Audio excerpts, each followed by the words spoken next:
자, 여기 적정 곡선 두 개가 있는데요. 요거는 우리가 그 전에 봤던 거죠. 강산과 강염기의 적정 곡선입니다. 자, 어때요? 강산용에서 시작을 하는 거니까 pH가 낮죠. 그러다가 NaOH를 가해도 pH는 별로 변하지 않다가 당량점에 도달해서 pH가 급격히 상승합니다. 그리고 나서 다시 완만해지죠. 반면에 약산은 어떤가요? 약산은 요때는 그냥 H의 약산만 있는 거예요. pH가 당연히 이 강산보다는 더 높습니다. pH 한 3 정도에서 시작을 해서 NaOH를 점점점 가해주면은 이때는 HA랑 A-가 공존하는 구간이죠. 바로 완충 용액이 되는 구간이에요. 예. 그리고 가장 언제가 제일 평평합니까?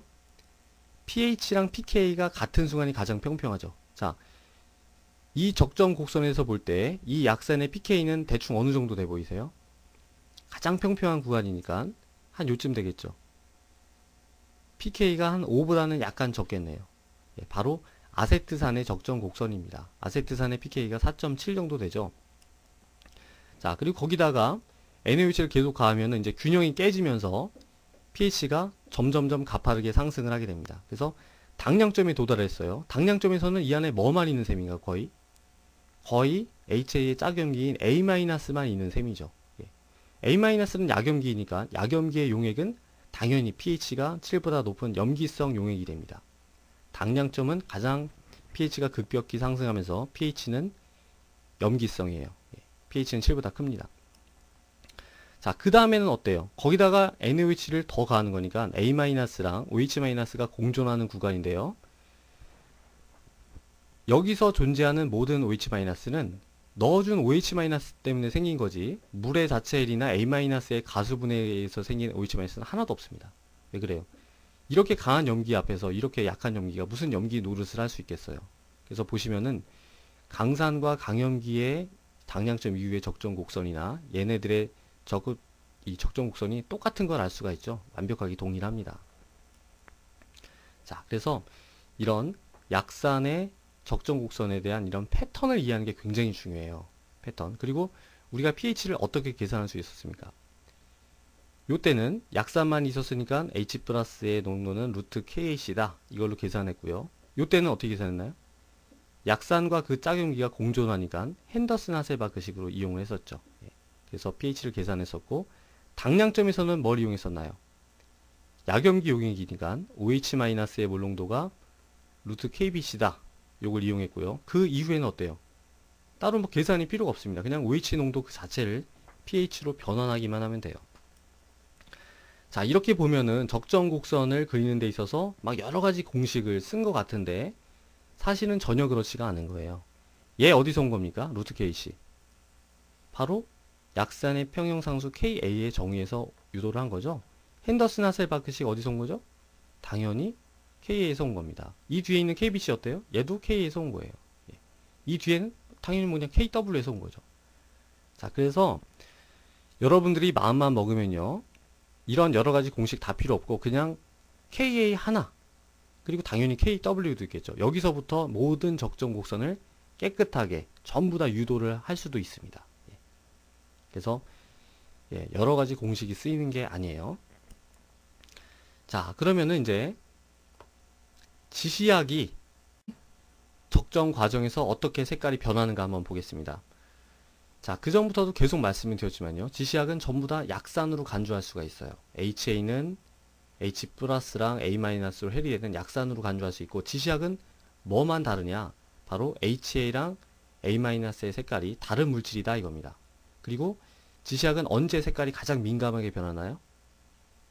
외부 pH가 자신의 pK랑 똑같을 때 가장 민감하게 색깔이 변합니다. 자, 강산과 강염기의 적정 곡선에서는요, 한 방울에 의해서 pH가 한 3에서 한 10까지 급격하게 상승을 하죠. 한 방울에 의해서 순식간에 pH가 증가하기 때문에 실질적으로 pKa 값이 3에서 10 안에 들어가는 어떠한 지시약도 전부 다 예, 당량점에서 색깔이 딱 변해요. 우리가 요 강산과 강염기의 적정 곡선에서 말씀을 드렸던 얘기죠. 실질적으로 대부분의 지시약을 전부 다 이용해서도 깨끗한 당량점을 구할 수가 있습니다. 자, 근데 약산과 강염기의 적정 곡선에서는 좀 상황이 달라요. 예. 우리가 지시약은 왜 쓰는 거라고 했어요? 당량점에서 색깔이 딱 변해야지 된다고 그랬죠.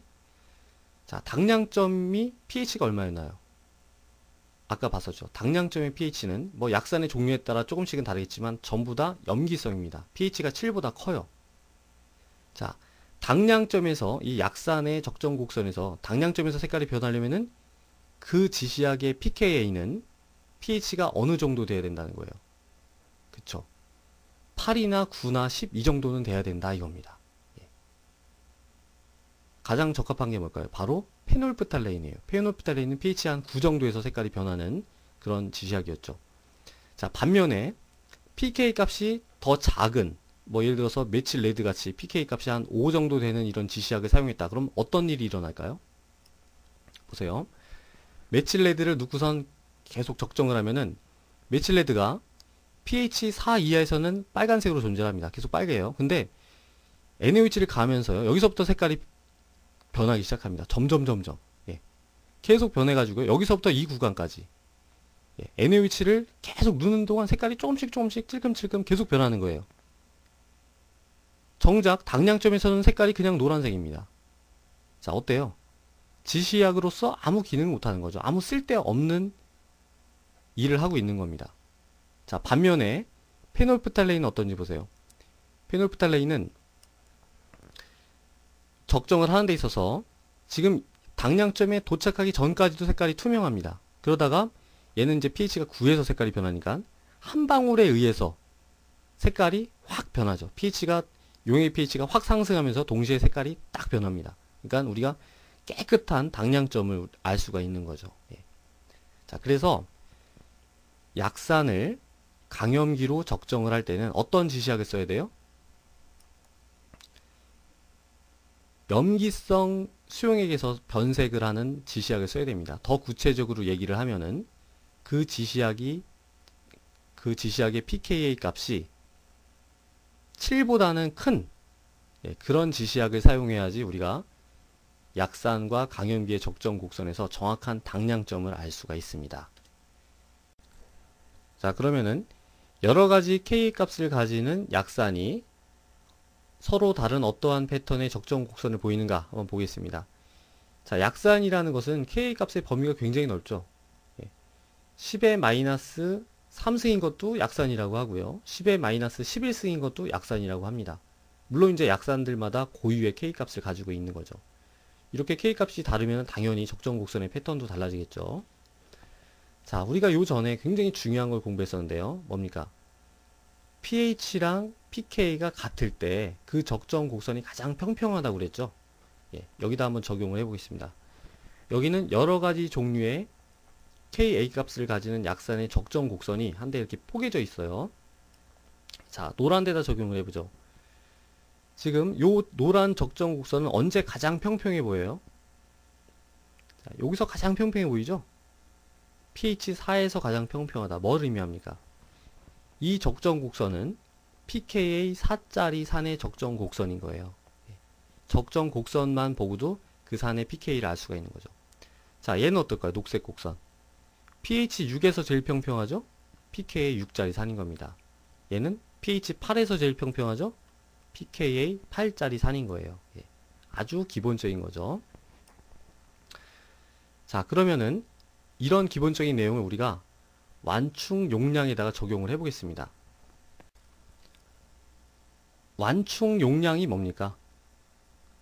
완충 용량이라는 것은 어떤 완충 용액이 있을 때 외부로부터 가해지는 산이나 염기에 대해서 이 pH를 얼만큼 잘 지켜내느냐 그 능력에 대한 척도였죠. 완충 용량이 클수록 그 완충 용액은 pH를 잘 지켜내는 거예요. 자, 완충 용량에 영향을 주는 요소 두 가지가 뭐가 있었죠? 하나는 pH랑 pK가 얼만큼 가까우냐 이거죠. 그 완충 용액을 만든 약산의 pK랑 그 완충 용액의 pH가 같을수록 완충 용량이 큽니다. 두 번째는 농도가 진할수록 완충 용량이 커요. 자, 이 모든 상황을 우리가 적정 곡선에서 굉장히 쉽게 이해를 할 수가 있습니다. 자, 예를 들어서 pKa 6짜리 산을 가지고요. pH 6짜리 완충 용액을 만들었어요. 그러면은 그거에 해당되는 상황은 이 적정 곡선에서 어디에 위치할까요? 자, 바로 여기입니다. 여기. 요 점이에요. 자, 우리가 적정 곡선을 잘 이해를 하면은 여러 가지 복잡한 산염기적 상황도요, 결국은 적정 곡선상의 한 점에 불과합니다. 굉장히 직관적으로 이해를 할 수가 있게 되죠. 자, pH랑 pK가 똑같아요. 요 때는, 요 점일 때는요, 이 완충 용액을 이루고 있는 약산 HA랑 A-의 비율이 몇 대 몇입니까? 1대1이죠. 그건 우리가 식을 이용해서도 금방 알 수 있고요. 이 그래프를 통해서도 금방 알 수가 있습니다. 자, 쭉 내리면요, 요만큼의 선과, 그러니까 요만큼의 길이랑 요만큼의 길이가 있는데, 이거는 상대적으로 뭘 의미할까요? 이 길이의 상대적 비율이. 자, 맨 처음에는 이 안에 HA밖에 없었죠. 근데 거기다가 NaOH를 계속 가하면서 점점점 적정 곡선이 이렇게 만들어지는 거죠. 자, NaOH를 가하면은 그만큼 뭐가 생깁니까? 그만큼 똑같은 양의 A-가 생기는 거죠. 그죠? NaOH를 가할 때 오른쪽으로 이동을 한 거니까 이 점이 오른쪽으로 갈수록 A-는 더 많이 생기는 거예요. 자, 당연히 뭘까요? 이 길이에 대한 상대적 비율은 A-의 상대적 비율을 얘기하고요. 요 남은 이 길이는 그 안에 존재하는 HA의 상대적인 양의 의미를 가지고 있습니다. 자, 지금 보세요. 길이의 비율이 1대1이죠. 그 안에 존재하는 HA랑 A- 비율이 1대1이라는 얘기예요. 자, 여기다가 산을 가했어요. 산. 강산을 가했습니다. HCl을 가하면 어떤 일이 일어날까요? Cl-는 날아가고 H 플러스가 강한 산이죠? 달라붙어요. A-라는 이 짝용기에 딱 달라붙습니다. 그럼 어떻게 되나요? H 플러스랑 A-가 달라붙으면은 HA가 되죠. HA는 늘어나고 A-는 줄어들어요. 그럼 어디로 이동하는 건가요? A-가 줄어들고 HA가 늘어나는 거니까 요로 이동을 하는 거죠. 요로. 네. 요로 이렇게 이동을 하는 겁니다. 자, 요 점에 도달을 했을 때 이때 존재하는 HA랑 A-의 비율은 몇 대 몇으로 보이시나요? 이 그래프에서 볼 때. 자, 그런 거를 금방 알 수 있어야 돼요. 지금 요거를 볼 때 전체 4등분 했을 때, 그죠? 전체 4등분 했을 때 그거의 첫 부분에 해당되잖아요. 자, 요게 이 길이가 뭘 의미한다고 그랬습니까? 이건 외우는 게 아니에요. 요거는 A-의 상대적인 양을 의미해요. 요거는 HA의 상대적인 양을 얘기를 하는 거죠. 지금 A-보다 HA가 3배가 더 길죠? 자, 이 안에 존재하는 HA는 A-보다 3배가 많다, 이런 뜻입니다. 자, 우리가 이 상황에서 pH를 계산하려면 간단히 핸더슨 하셀 방식을 이용하면 돼요. pH는 pK의 6 플러스 로그 3분의 0이니까 3분의 1 하면 되는 겁니다. 예. 자, 아주 간단하게 전체적인 상황을 이해할 수가 있죠. 염기를 가면 어떻게 될까요? NaOH를 가했다. 요 점에다가 NaOH를 가했어요. 그러면 pH가 상승하면서 똑같이 마찬가지 방식으로 이렇게 위로 올라가겠죠. 자, 이때는 어떤가요, 지금? 이 상황에서는 산이나 염기를 가했을 때 pH가 별로 변함이 없는 걸 우리가 그래프에서 확인할 수가 있죠. 제일 평평하니까. 자, pH랑 pK가 같을 때 가장 완충 용량이 큽니다. 우리가 그래프에서 확인할 수 있죠. 제일 평평하니까. 근데 만약에 pK가 어차피, 그러니까 똑같은 6짜리 산을 가지고요, pH 7짜리 완충 용액을 만들었어요. 그러면은 이거에 해당되는 사항은 어느 점인가요? 바로 요 점이 되는 거죠. 요 점. 요 점입니다. 자, 이때는 HA랑 A-가 상대적으로 몇 대 몇으로 존재할까요? 지금 이렇게 내리면요, 요건 뭘 의미한다고 했어요? HA죠? A-가 HA보다 훨씬 많은 걸 알 수 있어요. 그리고 pH랑 pK가 1만큼 차이 나니까 얘가 10배가 더 많은 걸 알 수가 있습니다. 그죠? 자, 그래서 이제 pH랑 pK랑 1만큼 차이가 나면은 바로 요 점인데, 이때 산을 가면 어떻게 되나요? 산을 가면은 요로 마찬가지로 내려오는 거니까 pH 변화가 별로 없네요. 근데 반면에 염기를 가면 어떻게 되나요? 염기를 가면은 확 상승을 하죠, pH가. 자, 그러면은 이 완충 용액은요, 산에는 강하죠. 산에 대한 완충 용량은 큽니다. 하지만 염기에 대해서는 굉장히 약하죠. 예. 우리가 그냥 통틀어서 어떤 완충 용액의 완충 용량이다, 그거는 산이든 염기든 약한 게 기준이 되는 거예요. 얘는 완충 용량이 작은 완충 용액입니다. 예. 자, 우리가 그림에서 금방 알 수가 있죠. 마찬가지로 만약에 요 점이라고 해보세요. 요 점이다. 그럼 얘는 염기에는 강하지만 산에는 굉장히 약한 그런 완충 용액이 됩니다. 우리가 적정 곡선에서 다 이해를 할 수가 있는 거죠.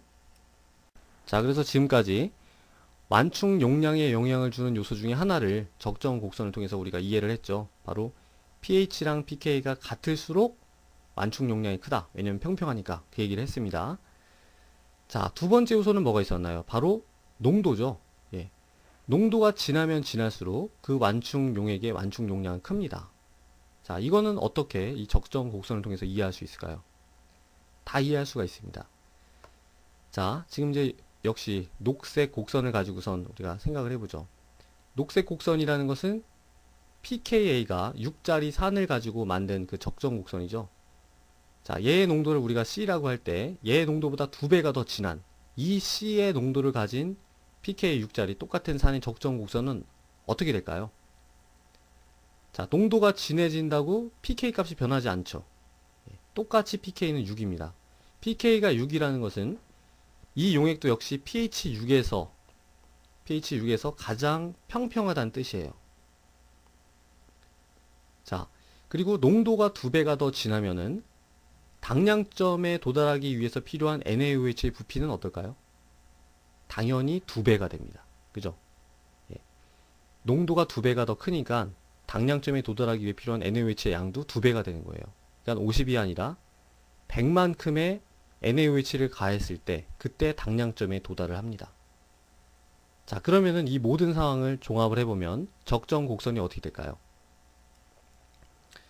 바로 쫙 늘어나는 거죠. 이렇게 쫙 늘어나게 됩니다. 자, 어때요? 농도가 진해지면은 그 적정 곡선은 더 쫙 늘어나게 됩니다. 오른쪽으로 쫙 잡아당겼다고 생각하시면 되죠. 자, 얘도 완충용액이고 얘도 완충용액이죠. 예, 똑같이 완충용액인데 여기다 산을 가면 어떻게 돼요? 많이 가면 쭉 미끄러지지만 얘는 어떤가요? 똑같은 양의 산을 가해도 많이 가해도 pH 변화가 거의 없습니다. 얘도 NaOH를 많이 가해도요.